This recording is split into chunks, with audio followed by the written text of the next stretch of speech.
A group of senators wants more protections for LGBTQ plus asylum seekers. In a letter to the State Department, Senator Amy Klobuchar joining 13 other senators requesting an update on a February announcement that the department would use a broad range of diplomatic and programmatic tools and resources to protect vulnerable LGBTQ plus refugees and asylum seekers. NBC News Out Associate Editor Jo Yurcaba joining me now. Jo, Klobuchar saying in her letter that they commend the department's actions, but at the same time, we also write regarding the need for additional steps to support LGBTQ plus asylum seekers. What has the department done so far, and what else would these senators like to see here?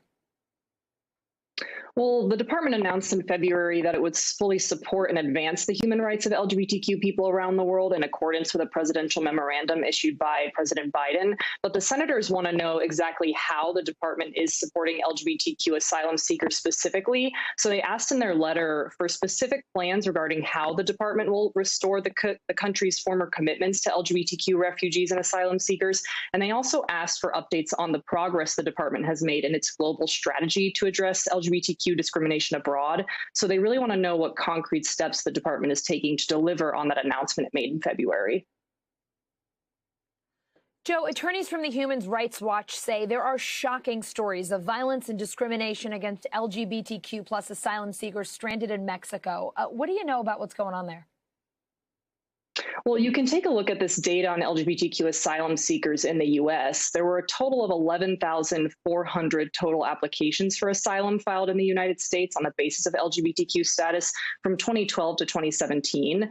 And recently, many LGBTQ asylum seekers have had to stay in Mexico due to the COVID-19 pandemic, and they say they have been targeted. So you can also take a look at this data from Human Rights First, which found that 81% of LGBTQ asylum seekers reported that they were victims of an attack or an attempted attack in Mexico in the past month. And that includes rape, human trafficking, kidnapping, and other violent assaults. So advocates say the situation is really dire for LGBTQ asylum seekers at the border. The Trump administration, Jo, put up a number of roadblocks for LGBTQ plus asylum seekers, including things like disqualifying people who said that they feared for their lives based on their sexual orientation. Now, a judge blocked that rule, but how are some of the Biden administration policies hurting LGBTQ plus asylum seekers now? Well, I mentioned that many LGBTQ asylum seekers have had to stay in Mexico right now, and that's because the Trump administration invoked what's called Title 42, which is a public health policy that blocks most migrants from entering the U.S. because of COVID-19.